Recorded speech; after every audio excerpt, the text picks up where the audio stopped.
Здоров, народ.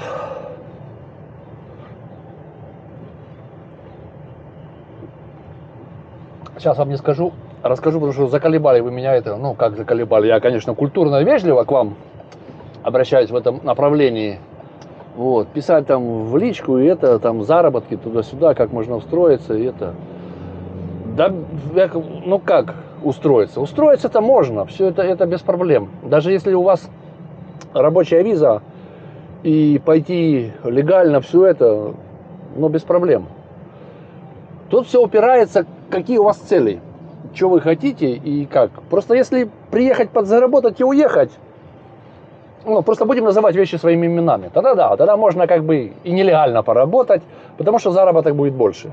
Но, ребята, если на перспективу вы будете или хотите на перспективу и думаете, что чего-то это, начинать дальше как-то жить тут, остаться, там, интегрироваться, все, начинайте сразу по закону. Все, это только по закону. Ну, как бы я бы советовал в любом случае все делать по закону. И даже если не планируете, не все, потому что никто не знает, что будет завтра. Вот вам, пожалуйста, ситуация случилась, и, блин, и чё? А так, когда было бы, ну чё, едем, не едем, блин. Охренеть, блин. Было бы все это...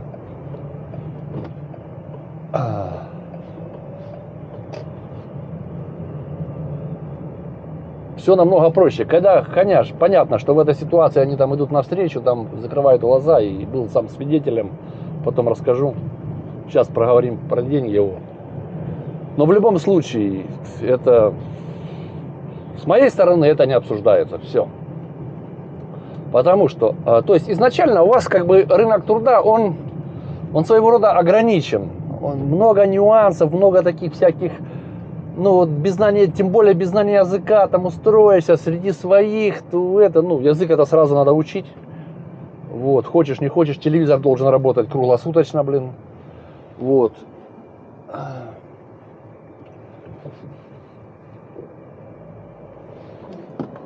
Должны читаться газеты. В метро, в трамвае, все вот эти вот надписи рекламные, все вот эти вещи, они должны читаться. Хочешь, не хочешь, просто потихонечку. Я начинал с газет. И помню, 10-15 минут у меня голова болела, потому что вот эти вот буквы ихние, блин, это порядок не тот. И, ну, я говорю, буквально 10-15 минут и голова болит.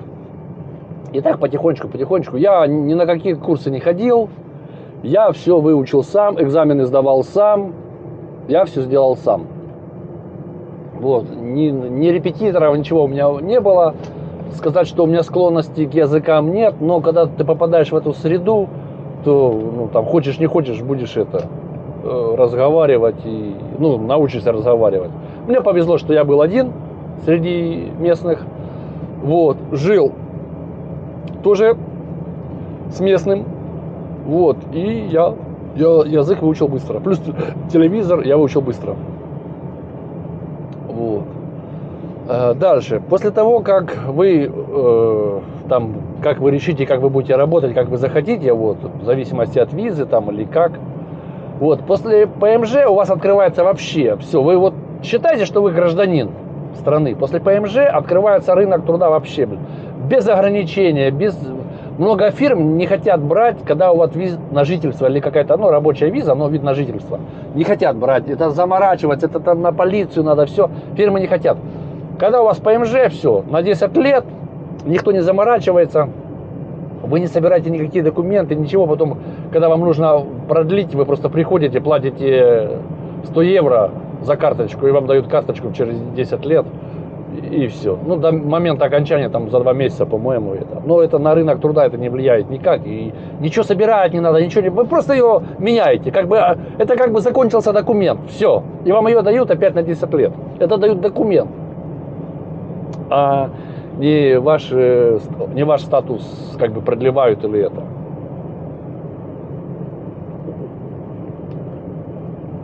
И вот когда вы уже работаете по ПМЖ, хотя и до ПМЖ вы можете себя, естественно, зарекомендовать, показать, кто вы, как это.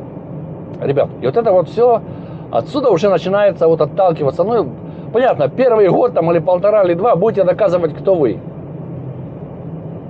Если там где-то в какой-то бригаде и начальство от вас далеко, или вы там через посредников работаете, то это как бы повышение будет очень маленькое и очень медленно. А если вы попадете в какую-то более-менее крупную фирму, и, во-первых, вы будете специалист, там, допустим, не пьющий, не курящий, там, поднимающий телефон, там, готов, там, блин, ну, скажем так, в задницу залезть кому-то, блин, для достижения каких-то целей, то это будет замечено. Естественно, сразу никто не даст, но получать вы будете больше, чем даже местные. Это я вам на своем опыте могу гарантировать. Потому что таких, которые не то что отвертку, ложку держать не могут. Я когда пришел вот в эту фирму, в которой я работаю, то я считал, как посмотрел, кто там работает, то считал, что если чел держит отвертку, это круто. Теперь я говорю, ну вот я в этой фирме уже проработал 6 лет, теперь я говорю, если чел держит ложку, умеет держать ложку, то это уже круто. Ну, а потом, я даже не про нож говорю. Нож это вообще, это уже, блин, орудие убийства, да? Вот уже ложку, потому что это что-то страшное. Дефицит людей жуткий. Короче, наверное, 80% в фирме работают просто как единица. Он получает денег за то, что он там находится. Это жесть. Мы просто в сервисе работаем, в службах, и там оплачивают количество, блин. Какая-то работа делается, все остальные тянут, блин. Вот.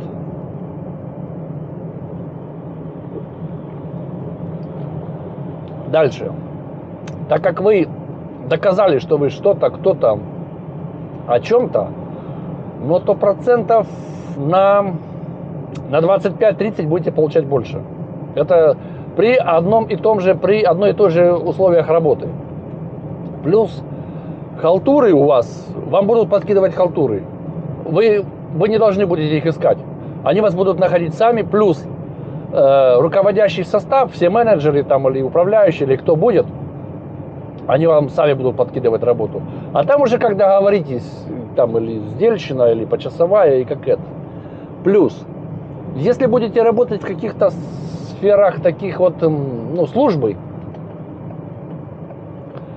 то есть там такая еще вот вещь очень интересная. Вот это вот я бы советовал всем, но там есть нюансы. Аварийный сервис. Попробовать. Если вы умеете, если вы знаете какие-то виды вот этих вот там сантехнику, газ, воду, ну это сантехника, да, вот, электричество, если шарите в этом, все это, то вот это вот искать в этом направлении. Ребята, это просто бомба. Естественно, на каких-то условиях таких приемлемых, не каких-то таких рабских. Ну, я отработал в рабских условиях, и я был счастлив, потому что там были бешеные деньги на тот момент. А рабские условия были, я дежурство, вот, аварийное дежурство я держал сам. Сам 5 лет. 5 лет и 1 месяц. Сам, 24/7. Каждый день, каждую неделю, каждый месяц. Вот, естественно, был когда отпуск, когда мне там надо было какой-то выходной взять, куда-то поехать, куда-то там на экскурсию, чего там, или на 2, на 3 дня. Да, это давали. Ну вот, 99,9 я вот отслужил это. И оплата тогда была еще, ну, моя, конечно, ошибка. Я протормозил все, но это был как бы дополнительный заработок, потому что очень много работ. Такие, приехал, автомат включил и поехал, а с момента, как тебе позвонили, и до момента, как ты вернулся домой, это все оплачивается. Ну вот прикиньте, вы едете, вам платят. Вы приехали, автомат включили, приехал. Вот за полтора часа ты справился там, или кран закрыл. Ну вот, а каждый начатый час. Вот 2 часа, вот полчаса ты как бы выиграл, да. Но хуже было, когда, конечно, ночью. Вот. И потом я, конечно, уже устал, начал там, ну, ерепениться, все, давайте это, ну, что-то начали платить за то, что сижу дома. Копейки, но уже было лучше. А потом я сказал, что все, нет. И вот через год, это я сейчас подведу к тому, что вот почему вот эту вот работу нужно лучше искать. Вот, во-первых, будет, давайте так, чтобы я не скакал. Через год мне позвонили, тут там кто-то идет в отпуск. Вот, если я не возьму, говорю, нет. А если мы тебе хорошо заплатим, я говорю, вы не поняли, я вообще не хочу, мне не надо деньги, я не хочу эту работу. Это очень, вот, ну, напряжение ожидания звонка. Вот, а еще ночью вообще тяжело, блин. Вот. Но если понятно, я говорю, как поехал, автомат включил или вентиль закрыл, то да. А вот если где-то что-то потекло, и вот ликвидировать вот эти вот последствия аварийные, это что-то страшное, блин. А завтра на работу, что никто не отменяет, то да. Поэтому должны быть человеческие условия в плане, что вы не можете быть один. Но все зависит, конечно, от полноты налитого стакана и насколько вам нужны деньги. Поэтому я начал торговаться. А им, как у нас говорят, текло до ботинок или в ботинки. Ну, в общем, прислали мне... То есть цена-то есть у каждого, да? Но прислали мне очень хорошие условия. Очень хорошие. Шикарные. Ну, в общем, я секрет открою. Ничего я ни перед кем не таюсь. Потому что я это как бы считаю, что я заслужил. Мне платят в час, когда я на выезде, 25 евро.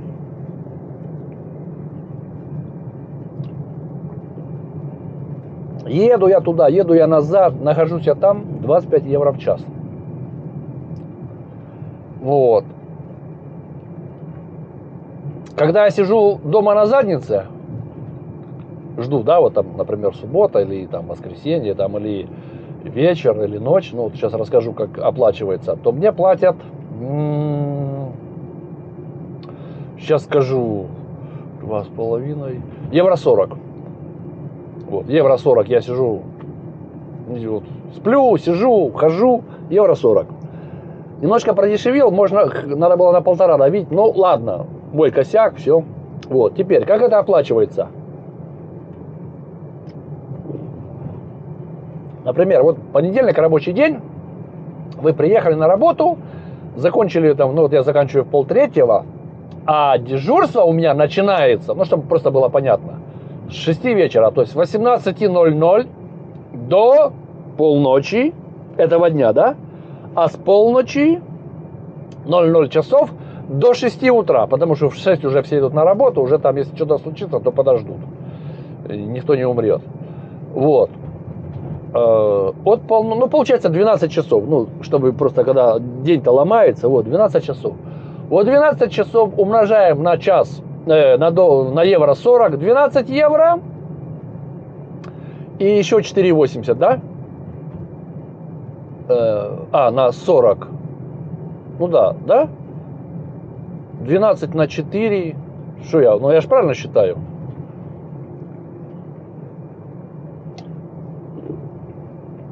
Да. То есть 12 и вот 16,80, ну 17 пусть евро, вот. Вот каждый день 17 евро, плюс выходной 24 часа, ну там уже, ну 50 умножить, чтобы легче было считать, 70 евро. То. И если выезд, 25 евро в час. Вот. Сегодня ночью был... простой мой заработок у меня там несколько тарифов. Ну вот самый дешевый тариф у меня 10 евро в час.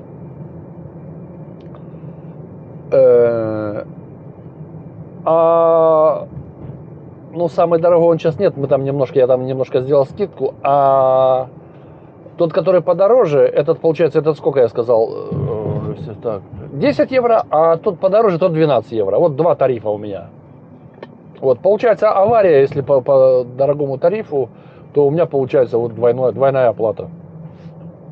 Вот, чем выгодно аварийное дежурство, вот в этом случае, вот. Ну, естественно, машина бесплатна. Ну, телефон это такое уже, да. Ну, телефон бесплатно. Вот. Сегодня что было?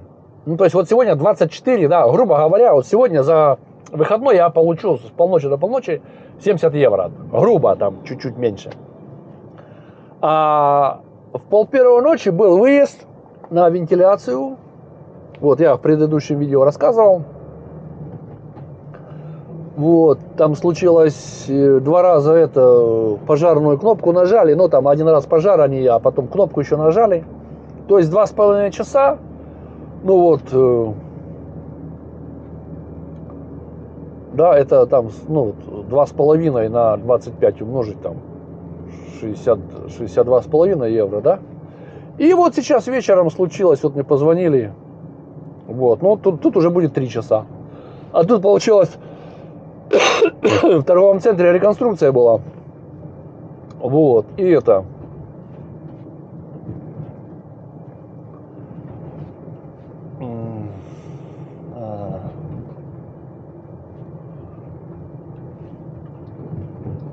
Хлопцы поставили стеллажи, и нужно им было их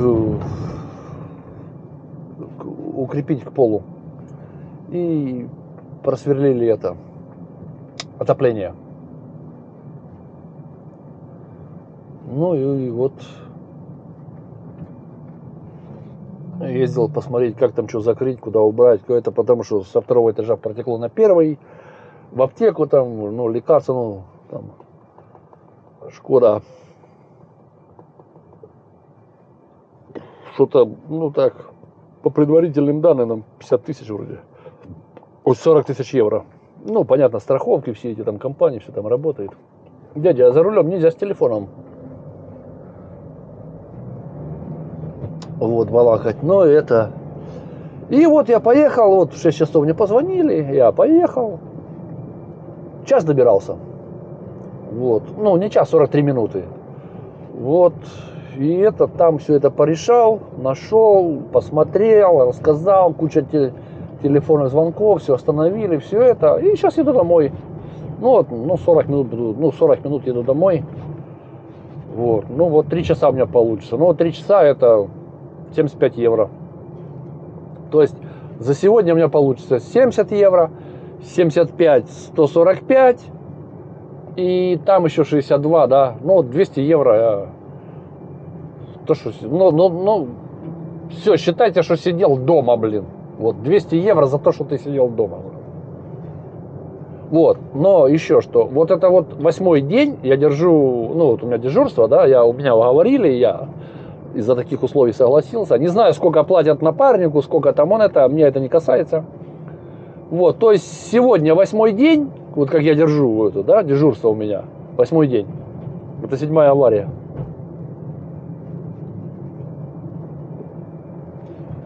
Вот.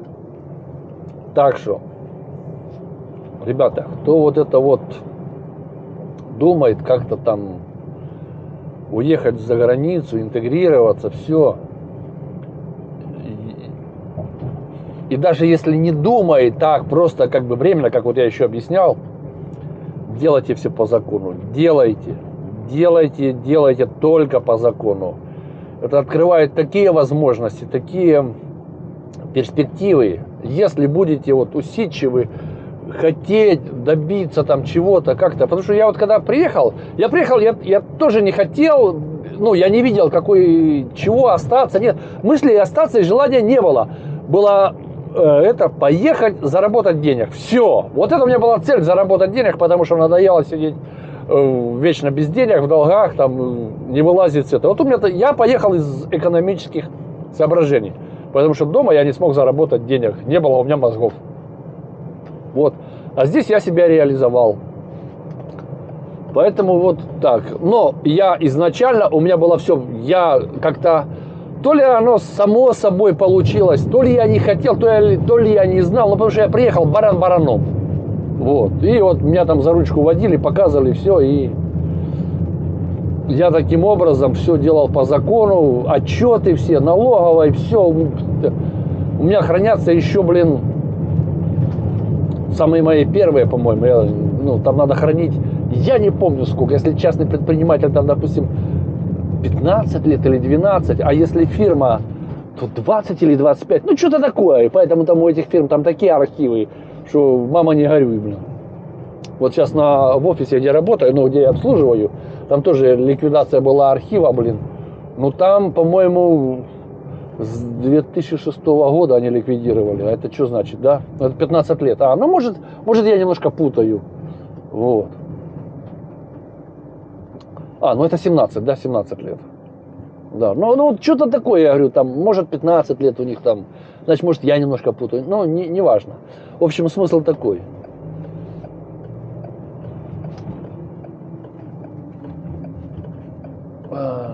Так что вот. И потом же, когда вот эти вот начинаются, вот когда там ПМЖ, ну, документы на ПМЖ собираете, на гражданство, вас же там проверяют, я не знаю, до какого колена и как, ну, вообще без проблем. У меня вот, мы когда на ПМЖ подали первый раз, ни мне, ни супруге не дали первый раз. И мы еще успели быстренько доделать все, переделать, вот, донести документы, все, вот, и нам открыли. То есть через 3 месяца нам потом открыли. Как бы это уже было, еще раз мы доносили, потому что нам отказ пришел первый раз. И мы там дополнили, все донесли, все это, и нам там все сделали. А когда я подавал вот уже на гражданство, вот, там тоже куча, ничего сложного. Я все бумаги пробежал за 2 дня, вот. А потом в течение 14 дней там все присылают, вы собираете, относите. Но одна бумажка была неправильная, я пошел доделал ее, и все. Заплатил $100, вот. И ждал я год. Ну, это никак на зарплате не Ну, все, я говорю, вот когда у вас уже ПМЖ, все. И мне дали день в день ровно год. Хотя у них там, по-моему, 6 месяцев должно. Но я не писал, не спрашивал, ничего не говорил, вообще ничего никак, никому и никуда. Потому что такое бытует такое мнение, что когда вы их начинаете там типа дергать, а как, а когда будет туда-сюда, они типа обозлятся на вас и давайте вам донести то-то, то-то, то-то. Хотя по закону они не имеют права, потому что в момент подачи, когда вы подали, эти документы актуальны. Все. Что там они хотят потом, и не это, ну, никто ж не будет с ними там зажираться, чтобы не получилось там чего-то как-то куда-то. И поэтому вот начинают, ну, вот такая вот получается. Ну, я говорю,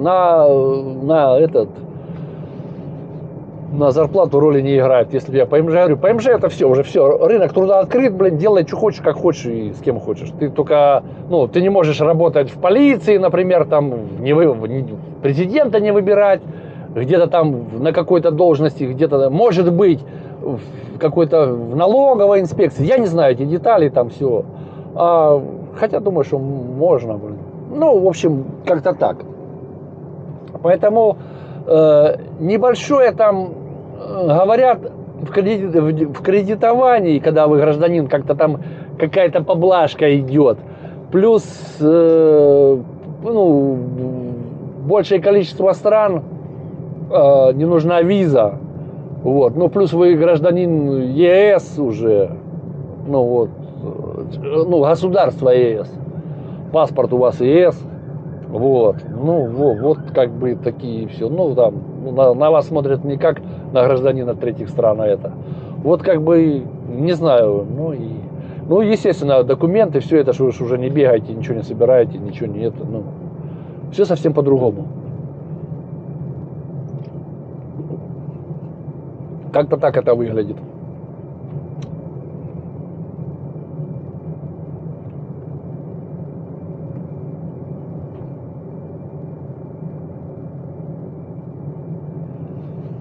Так что вот по поводу зарплат, вот примерно как-то так.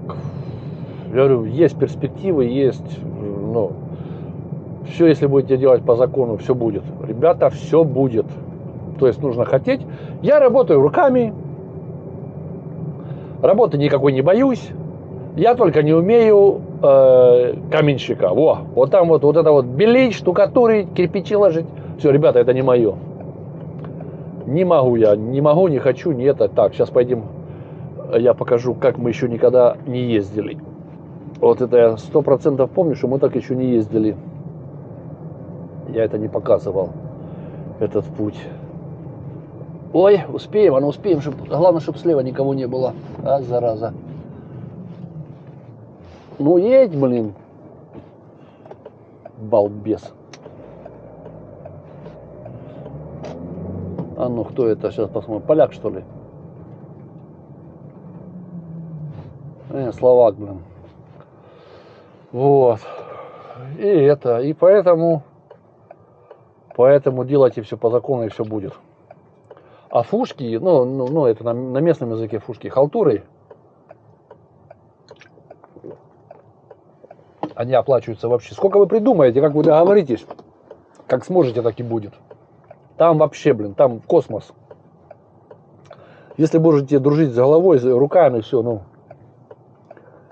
Короче, зарплата, вот если вы толковый, все это, да, я не буду говорить там, если, ну, там, женщин, все, я буду, ну, за мужиков говорю, вот. Там на стройке, где-то это, что-то умеете, как-то, ну, в каких-то службах еще, может быть. Вообще бомба. Там, блин, 2000, это легко, это с закрытыми глазами. Но это баксов. Вот. От 2000 и выше. Но есть такой интересный момент. Есть у меня тут парнишка такой, ну, он сейчас он заканчивает, вот ему сейчас диплом надо писать, по стройке, он с высшим образованием будет, все, да. Но как молодой специалист, вот он сейчас придет устроиться чистыми. То есть, когда фирма заплатит все налоги, и все, он будет получать штуку евро. Ну, это мало. Ну, как молодой специалист, все это мало. Вот, но перспектива у нее есть, выучиться туда, ну, опыт, практика и так далее, и то, да. А так вот, ну, я говорю, я за нашу страну. Вот. То это мало. Вот. А каменщик, плиточник, ну, там 3000 это так.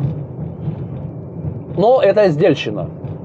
Они никто не работают в это, почасовая там никто не работает. Это если вот что-то там какая-то уже такая вот, ну, где там, наверное, километры резать надо, всего это туда. А когда метры гонят, нет. Там, ну, и рука, когда, ну, я говорю, когда уже специалист, то там все быстро, класс, раз, и...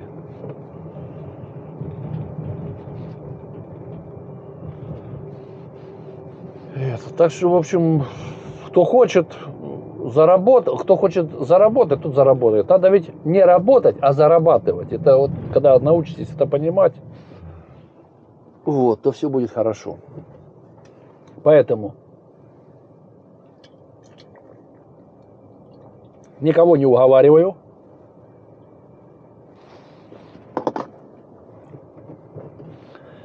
Вот в июне, ну, в мае была задница, а в июне я заработал что-то около 4000 евро.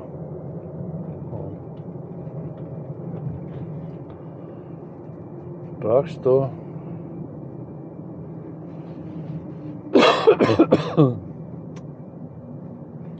из 4000 евро я 250 плачу налогов, и все.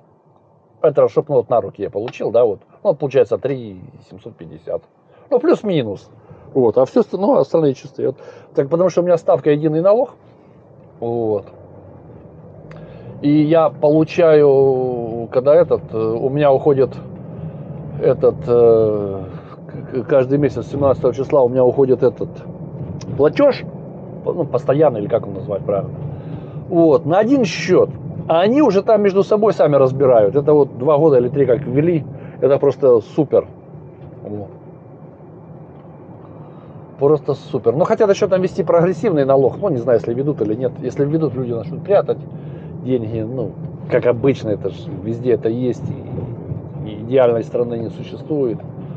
Будут все равно пытаться как-то что-то придумывать. Ну, я больше чем уверен. Вот.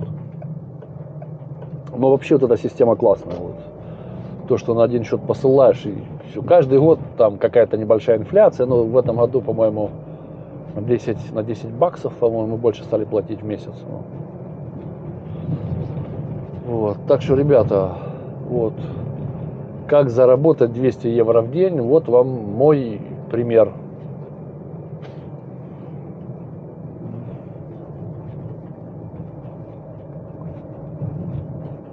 Я не придумал, ничего нет. Ну да, я не договорил. Я могу показать вам банковские счета, банковский счет, платежи мои, платежки, как вот я выставляю фактуры так называемые. Вот, могу показать мой я пишу, то есть месячный отчет, где я был, когда, насколько. Плюс на аварию я пишу отдельный протокол еще. Вот.